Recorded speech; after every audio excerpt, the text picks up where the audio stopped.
Hi and welcome to another gaming video, and in today's video, well, I've recently bought a Sony PSP, as you will have known from some of my newer videos, and well, I'm a big fan of the DS range, especially sort of the original DS, so I thought I'd compare the two consoles. Both of these consoles, the DS and the PSP, were originally released in 2004. It's a good place to compare.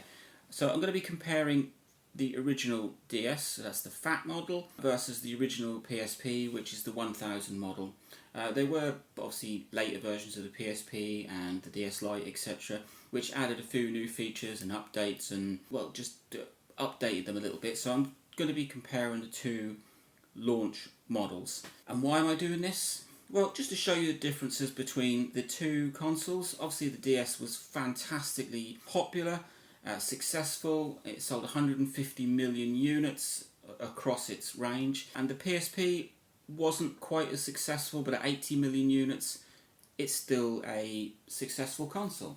So let's first look at CPUs. So the DS has a 67 megahertz ARM processor, I think, versus the PSP, which has a, well, it started off, well, no, actually it does. It has a 333 megahertz processor. When it was originally released, Sony underclocked that to 233. They didn't unlock that until firmware 3.5. So any games that were released after the firmware update could take advantage of the faster processor. But even at the initial 233 megahertz, that's vastly more powerful than the DS's 67 megahertz. Along with the RAM, the DS had 4 meg of RAM and the PSP had 32 meg.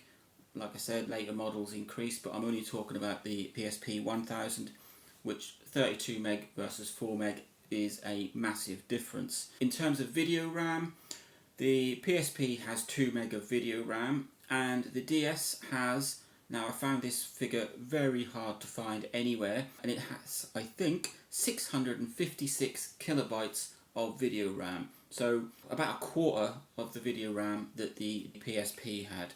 Screen size, PSP has a 4.3 inch widescreen screen and the DS has a 3 inch screen. Screen resolution on the PSP is 480 by 272 and the DS has a 256 by 192. So the screen on the PSP is a huge upgrade over the DS. Obviously you've got the twin screens on the DS and one of those being a touchscreen. No touchscreen on the PSP. In terms of connectivity, both had 802.11b wireless connectivity. Both had stereo sound. When it comes to battery, the DS has an 850 mAh battery versus the 1800 mAh battery in the PSP. However, because of the sheer power that the PSP had, that 1800 mAh battery would only give you about 3 to 6 hours worth of battery, versus the DS, its 850 mAh battery would give you about 8 to 10 hours. So despite having less than half the battery power, the DS would, well, easily double the battery life of, or the gameplay life of the PSP. And if we move on to the, well, the final main point, it's how you play games or how games were delivered. The DS uses the DS game cart, so it's like a flash cart kind of thing, which was capable of between 8 and 512 meg storage, versus the PSP, which introduced the UMD, the Universal Media Disc, which could hold 1.8 gig. Now, I was never a fan of the UMD.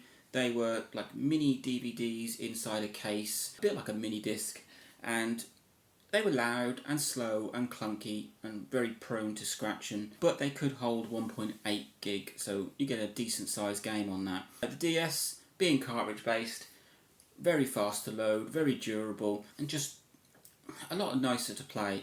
I have compared GTA Chinatown Wars running on DS versus GTA Chinatown Wars running on a PSP, and the DS loads up so much faster than it does on a PSP because of that horrible clunky disc. That is a bit of a roundup of specs for both the DS and the PSP. Obviously the PSP is vastly more powerful. It was aimed at being a home console on the go, whereas the DS was aimed at being more of a counterpart to your home console. Nintendo have always used lower hardware, cheaper hardware, sort of hardware that's a little out of date or a little dated, and pushing more of a unique side to it. So rather than saying that the DS was a wow, fab, powerful machine, they pushed the touch side of it and the battery life.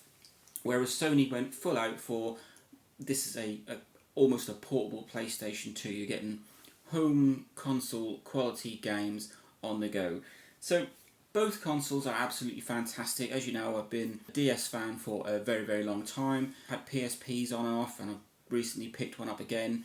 And I do love both platforms. I love the PSP for the fact that it is a home console. The graphics are insane on it, and it brings games like God of War to it, GTA Vice City, huge home console style games. But I do love the fact that the DS brings the Mario games, the Kirby games, brings a much more child-friendly and touch interface to it. So both have their unique sort of selling points, and depending on where you find yourself in the gaming world, whether you're after sort of platformers and Marios and that kind of thing, then you'd go down the DS route. But if you wanted more of a fast-paced racing games, open world games, then you'd go for a PSP. But there you go. That is me comparing a DS and a PSP, original DS and original PSP, and just sort of telling you what the differences is between the two. Link, like, subscribe, enjoy.